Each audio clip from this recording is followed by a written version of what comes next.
स्वामी विवेकानंद की जीवनी। स्वामी विवेकानंद जन्म नाम नरेंद्रनाथ दत्त, भारतीय हिंदू सन्यासी और 19वीं शताब्दी के संत रामकृष्ण के मुख्य शिष्य थे।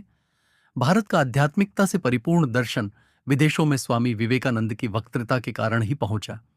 भारत में हिंदू धर्म को बढ़ाने में उनकी मुख्य भूमिका रही और भारत को औपनिवेशिक बनाने में उनका मुख्य सहयोग रहा। विवेकानंद ने रामकृष्ण मठ और रामकृष्ण मिशन की स्थापना की, जो आज भी भारत में सफलतापूर्वक चल रहा है। उन्हें प्रमुख रूप से उनके भाषण की शुरुआत मेरे अमेरिकी भाइयों और बहनों के साथ करने के लिए जाना जाता है, जो शिकागो विश्व धर्म सम्मेलन में उन्होंने हिंदू धर्म की पहचान कराते हुए कहे थे। उनका जन्म कलकत्ता के बंगाली कायस्थ परिवार में हुआ था। स्वामी जी का ध्यान बचपन से ही आध्यात्मिकता की ओर था। उनके गुरु रामकृष्ण का उन पर सबसे ज्यादा प्रभाव पड्डा, जिनसे उन्होंने जीवन जीने का सही उद्देश्य जाना, स्वयं की आत्मा को जाना और भगवान की सही परिभाषा को जानकर उनकी सेवा की और सतत अपने दिमाग को भगवान के ध्यान में लगाए रखा। रामकृष्ण की मृत्यु के पश्चात विवेकानंद ने विस्तृत रूप से भारतीय उपमहाद्वीप की यात्रा की और ब्रिटिश कालीन भारत में लोगों की परिस्थितियों को जाना, उसे समझा। बाद में उन्होंने यूनाइटेड स्टेट की यात्रा, जहां उन्होंने 1893 में विश्व धर्म सम्मेलन में भारतीयों के हिंदू धर्म का प्रतिनिधित्व किया। विवेकानंद ने यूरोप, इंग्लैंड और यूनाइटेड स्टेट में हिंदू शास्त्र की 100 से भी अधिक सामाजिक और वैयक्तिक क्लासेस ली और भाषण भी दिए। भारत में विवेकानंद एक देशभक्त संत के नाम से जाने जाते हैं और उनका जन्मदिन राष्ट्रीय युवा दिन के रूप में मनाया जाता है। प्रारंभिक जीवन, जन्म और बचपन। स्वामी विवेकानंद का जन्म नरेंद्रनाथ दत्ता, नरेन के नाम से 12 जनवरी 1663 को मकर संक्रांति के समय उनके पैतृक घर कलकत्ता के गौरमोहन मुखर्जी स्ट्रीट में हुआ, जो ब्रिटिश कालीन भारत की राजधानी थी। उनका परिवार एक पारंपरिक कायस्थ परिवार था। विवेकानंद के 9 भाई बहन थे। उनके पिता विश्वनाथ दत्ता कलकत्ता हाई कोर्ट के वकील थे। दुर्गाचरण दत्ता, जो नरेंद्र के दादा थे, वे संस्कृत और पारसी के विद्वान थे, जिन्होंने 25 साल की उम्र में अपना परिवार और घर छोड़ कर एक सन्यासी का जीवन स्वीकार कर लिया था। उनकी माता भुवनेश्वरी देवी एक देवभक्त गृहिणी थी।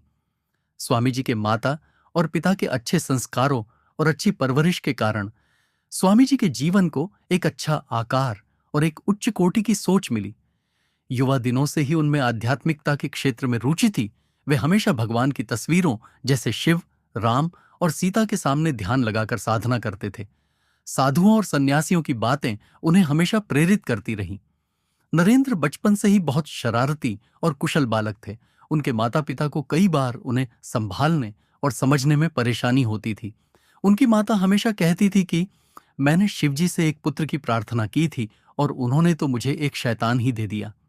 स्वामी विवेकानंद शिक्षा 1871 में 8 साल की आयु में स्वामी विवेकानंद को ईश्वर चंद्र विद्यासागर मेट्रोपॉलिटन इंस्टीट्यूट में डाला गया।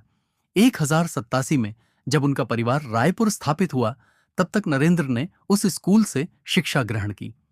1879 में उनके परिवार के कलकत्ता वापस आ जाने के बाद प्रेसिडेंसी कॉलेज की एंट्रेंस परीक्षा में फर्स्ट डिवीजन लाने वाले वे पहले विद्यार्थी बने। वे विभिन्न विषयों जैसे दर्शन शास्त्र, धर्म, इतिहास, सामाजिक विज्ञानम, कला और साहित्य के उत्सुक पाठक थे। हिंदू धर्म ग्रंथों में भी उनकी बहुत रुचि थी, जैसे वेद, उपनिषद, भगवद गीता, रामायण, महाभारत और पुराण। नरेंद्र भारतीय पारंपरिक संगीत में निपुण थे और हमेशा शारीरिक योग, खेल और सभी गतिविधियों में सहभागी होते थे। नरेंद्र ने पश्चिमी तर्क, पश्चिमी जीवन और यूरोपियन इतिहास की भी पढ़ाई जनरल असेंबली इंस्टीट्यूट से कर रखी थी। 1891 में उन्होंने ललित कला की परीक्षा पास की और 1984 में कला स्नातक की डिग्री पूरी की। नरेंद्र ने David Hume, Immanuel Kant, Johann Gottlieb Fichte, Baruch Spinoza, George W F. टतरेफ, Hegel, Arthur Schopenhauer, Auguste Comte, John Stuart Mill और चार्ल्स डार्विन के कामों का भी अभ्यास कर रखा था। वे हर्बर्ट स्पेंसर के विकास सिद्धांत से मंत्रमुग्ध हो गए थे और उन्हीं के समान वे बनना चाहते थे। उन्होंने स्पेंसर की शिक्षा किताब 1861 को बंगाली में भी परिभाषित किया। जब वे पश्चिमी दर्शन शास्त्रियों का अभ्यास कर रहे थे, तब उन्होंने संस्कृत ग्रंथों और बंगाली साहित्यों को भी पढ़ा। विलियम हस्ती, जनरल असेंबली संस्था के अध्यक्ष ने यह लिखा कि नरेंद्र सच में बहुत होशियार है।